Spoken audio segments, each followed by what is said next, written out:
Attamoltan kabajamtoota hordoftoota keenya kuni tamsaasa kallattiidha. Sudaan kaartume irraa isinii darbuu oolmaa Oromiyaadha. Caayaa TV Oromoo irraayi oduu har'aa wajjinanii soof margadaatii ogeessaa teeknikaa istiidiyoo keenya wajjin hanga xumura sagantaa keenyatti nuti dhiyaadhaa jenna. Akkasumas ammoo olii waarii aagaa dhagaa murtiin tabilisaati dadni dooyyootiif talibaa warra aagaa gurraacha gujiin gumii hin qabne hin jirtu.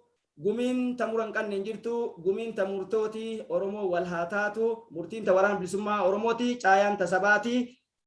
Itti dhirraa hin gaachana uummata Oromoo gootichi waraana bilisummaa Oromoo duula jaal nadhii gammadaa fi elemoo qilxuutiin zoonii kibbaatti cifraan soddom booroo fulbaanaa torba sa'aatii 9 fi walakkaa aanaa gumii eeldalloo doo irreessa liban burii jedhamutti paatrooliin 5 hiriiruudhaan osoo isaan liban keessaa baqatanii gama booranatti duula deeman magaalaa Nageellee qabachuudhaaf cifraan soddom booroo iddoo saditti tamsaasuudhaan loltoota 26 ajjeesuun 25 madeessuun yama kana ammas ganda Sibintoo kan jedhamutti paatrooliiwwan lameen irraa hafan keessaa 24 ajjeesuun 31 madoo taasisuudhaan walumaa galatti yoo diqqaate namoota 50 ol waraanni bilisummaa Oromoo ajjeesuu isaanii har'a kallattiidhaan Jaal Magarsaa Lammiitii wal qunname odeeffannoo argadhee mirkaneessa.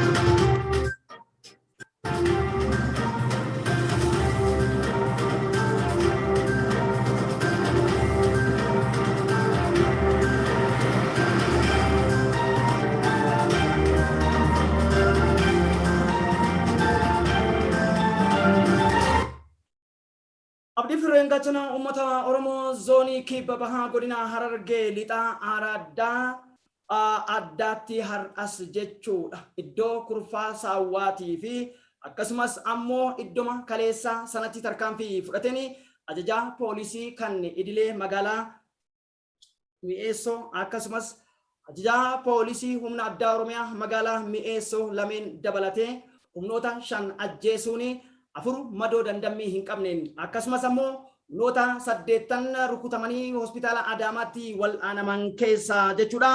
Jimaa Jaarsoo ajajaan poolisii magaalaa Mi'eessoo ajjeefamuu lubbuun dabru isaanii hospitaala Adaamaa irraa maddeen argannes gabaasanii jirani.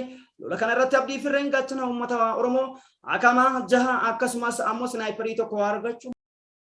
Onaa Shawaa lixaa aanaa Doonnoo jedhamutti humni poolisii Oromiyaadhaa tarkaanfii garjabeessaa fudhateen isheetu dhaabata ajjeesuu guyyaa roobii darbee harmeen isaadha jechuudha. Buzuu maqaa isaadha miidiyaalee garagaratti himuudhaan keessattuu ilma daa'ima kiyya ajjeesuun dhibee silaa qabullee daranuu natti hammeesse jechuudhaan komii qabdu himattee jirti. Suuraa moobaayilaa shanee keessaa qabda jechuudhaan gaaffii tokko malee mucaa karaarra deemu rasaasaan ajjeesuu isaanii maddeen gabaasanii.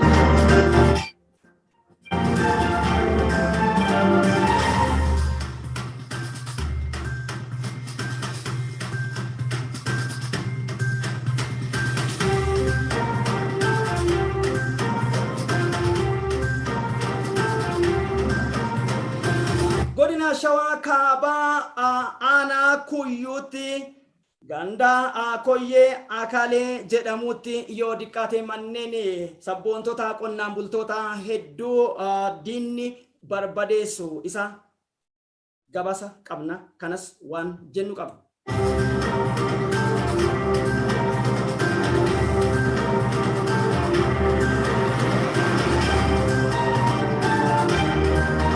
Ilmaan naftanyaa baay'inaan saba Amaaraataan Finfinneetti iccitiidhaan baay'isanii iddoo adda addaatti qubsiisuudhaaf hojjetamaa akka jiru maddeen saaxilaniitiin jirani. Ilmaan naftanyaa ta'anii kadhattuu akkasumas immoo warra bataskaanaa dagaagsu fakkeessuudhaan magaalaa Finfinnee keessatti heddummeessuudhaaf shirri addaa dalagamaa jiruu fi gaaffii olaantummaan Oromoodhaa Finfinnee irratti moo'uu deema jedhu shakkii qabanirra kumootaan magaalaa Finfinneetti lola Tigraay sababeeffatanii fe'amaa jiraachuu maddeen har'a Finfinnee qulqulleeffannee gabaasan.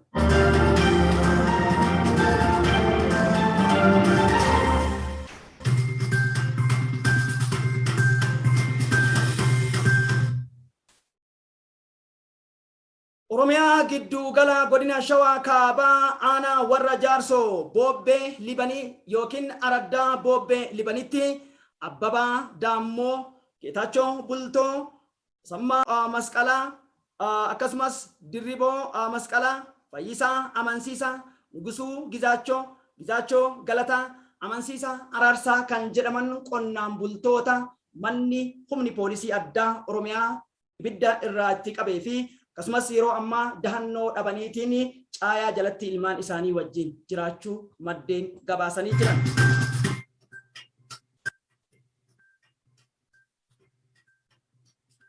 Abdii Fireen Gaachana uummata Oromoodhaa humna guyyaa kaleessaa Gujii Lixa aanaa Qircaatti jechuudha ganda eeguu Abbaayii fi ganda Gurraachatti mootorsaayikiliif qabeenya uummata saamaa turan irratti tarkaanfii fudhachuudhaan har'a miseensota poolisii addaa Oromiyaadhaa 27 ajjeesuu paatroolii 2 harkatti garfachuu ragaan viidiyoo Jaalmagarsaan erge qulqulleessee jira. Gama biraatiin humna kana keessa jechuudha sanadiin ilmaan Oromoodhaa aanaa Qircaa keessatti 50 ol akka ajjeefaman maqaa isaanii kan galmeedhaan ajjeesuu deeman waboo harka galuu maddeen gabaasan.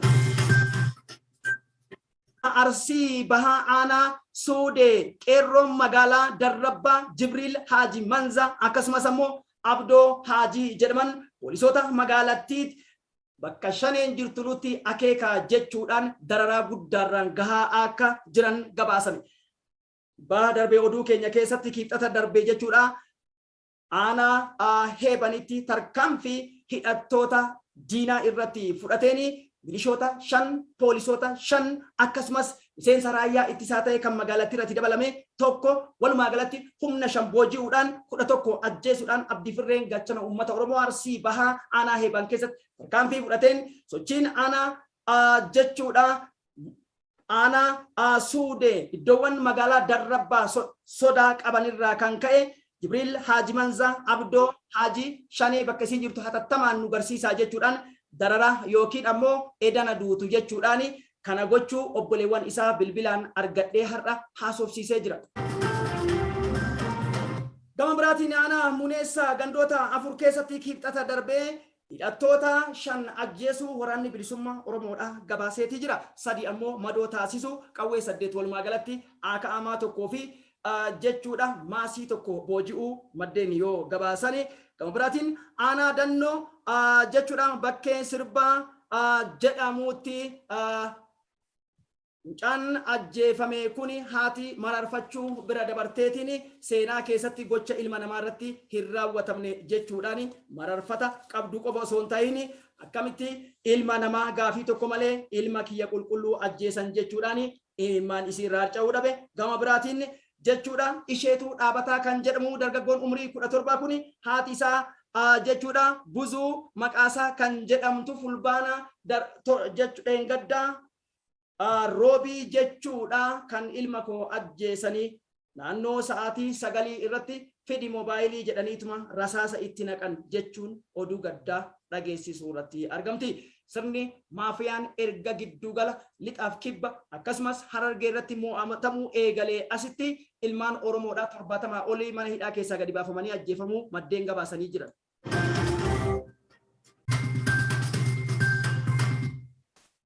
Kanaan wal qabatee jechuudha godina Harargee lixaatti Muhammad Ammee Ooyiruu keessatti erga ajajaan humna addaa Oromiyaa magaalaa Mi'eessoo fi poolisichi ajjeefame asitti warreen baqatanii dheessan kootu kan akka keetii kan akka mishingaa keessatti shanee qallabu jechuudhaan abbaa ijoollee 3 Muhammad Ammee Ooyiruu keessatti ajjeesuu maddeen magaalaa Asaboot irraa iyyaafadhee gabaasaniitiin jiran. Kanaan wal qabsiisee jechuudha sodaa waraanni bilisummaa Oromoo magaalattii Mi'eessootii fi akkasumas Ciroo to'ata jedhuudhaan humnoota milishaa Harargee lixaa keessaa walitti cuunfaa fidaa jiraatanis kaleessa galgala immoo bookee xiqqoo iddoo hafuurri waraana bilisummaa Oromoo yeroo kamuu hin dhabaminitti jechuudha Sheek Jeelan Abdalla nama jedhamuu fi akkasumas ammoo Sheek Abrahiim Uso nama jedhamu warra shanee akkas godha jechuun yeroo hundumaa mootummaa kanatu shanee nutti dorrobse shaneenu mootummaa kana jechuun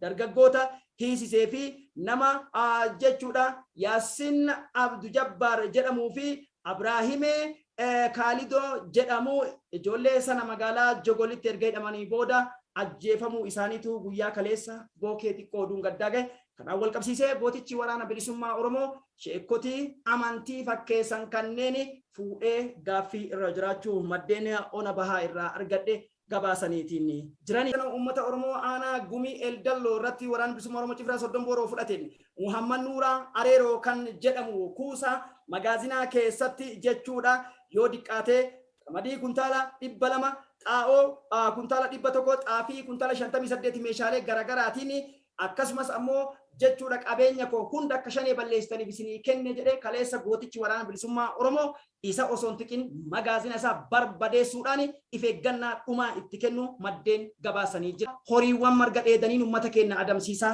akka jiran maddeen gabaasanii jiran. Kanumaan wal qabatee jechuudha roobee diidaatti har'a sa'aatii 7 bilbilee gaafadheetiin hoteelotaa fi buufataa konkolaataa keessatti qaamni hin beekamne jechuudha qarshii hanganaa fi halaala silaalee hidhataa milishootaan nama jechuudha maallaqa guddaa harkatti argitan saama jechuudhaan akkasumas ammoo duula biraatiin dukkaanota sababa gabaa dabalan jedhuunaan ilmaan Oromoo kan ta'an dhalattoonni magaalaa Arsii Roobee kan Amaaraa ammoo dukkaana isaanii uggursiisaa yookiin saamsisaa akka jirantu himame. Kanaan wal qabsiisee jechuudha namoota osoo waraqaa eenyummaa qabatanii waraqaa qulqullummaa qabanii kuni naannoo Baalee irraa dhufe kuni naannoo Garanaa dhufe jechuudhaan uummata gidduutti karaa Afooshaa akkasumas ammoo karaa bataskaana isaanii kan amantii kiristaanaan ta'in kan qiddaasee sobaasaniin jechuudha ganama falfalaa akka jiranii fi waldhabdeen amantiidha akkasumas ammoo jechuudha addeellee naannoo magaalaa Aminyaa jedhamtu sanattis lolli ka'uudhaaf deema kan jedhamutu odeeffannaan jira. Kana wal qabsiisee jechuudha gabaasa addaa boriif qulqulleeffadheetiin isinii dhiyeessa.